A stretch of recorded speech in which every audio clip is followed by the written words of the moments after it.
that. And then what happens?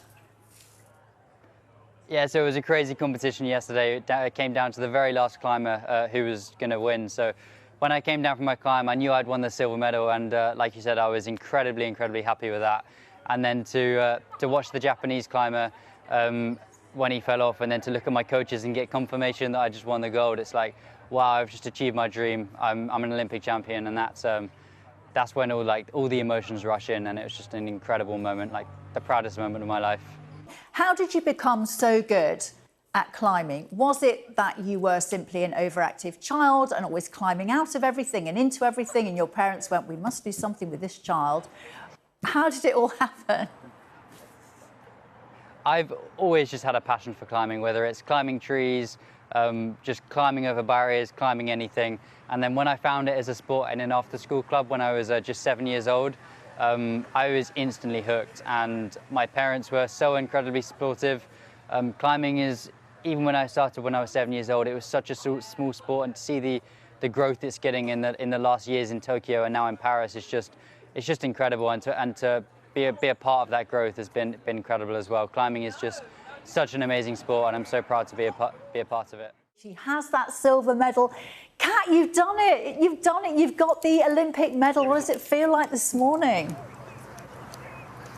Yeah, it feels like a dream, really, of course, but without sleep. Probably because I haven't had a sleep, it just feels like it's probably an elongated dream. Well, it's been such a roller coaster for you, and it's been a roller coaster following you. I'm not going to lie, over 4 Olympics. Everyone was so happy when you finally did it last night. How did you not lose that carrot in front of you, the fact that you wanted that medal? How did you not lose the urge to go after it? I think it's just like the team you surround yourself with. I feel like when I was lacking motivation, they saw things that I didn't see, and they kept me, sort of going, and the belief that they had in me ultimately led to me having belief in myself. So I feel like I owe it all to them, really.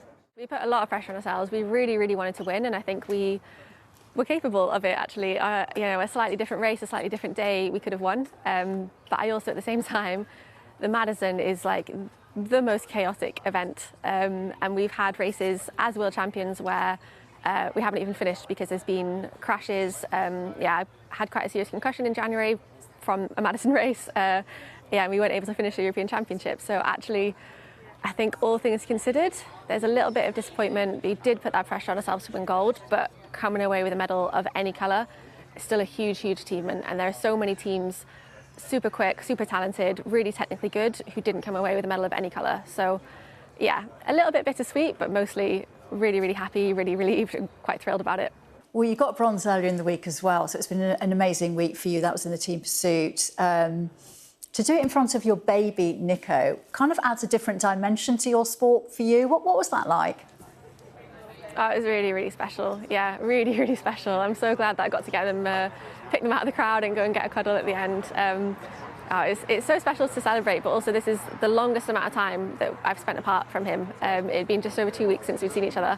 So to just go up and get a hug, it was really emotional, really special moment for me. How tough was it out there last night? I would say, as we're so well drilled and prepared, the conditions didn't really alter what we did. I feel like it was more chaotic for the other teams, which came to our benefit. Excuse the siren in the background. But it didn't necessarily go to plan, but due to our consistent level of performance at the higher stages, we came up with a medal. Because those changeovers in particular, they are challenging. We saw how the Americans messed it up, didn't we? I saw it from the backstretch, and I was like, okay, well, you're out of the race, and I heard Fred Corley was complaining on the starting line. I was like, okay, well, your head's gone. I just need to get the stick now and do my bit, and I did just that. What does it mean to have that bronze medal around your neck? For me especially, it means a lot more. I had a second chance, and yeah, to leave with a medal, an Olympic medal, it's stuff that you dream about when you start your first session at the track. So yeah, to stand here with one is incredible.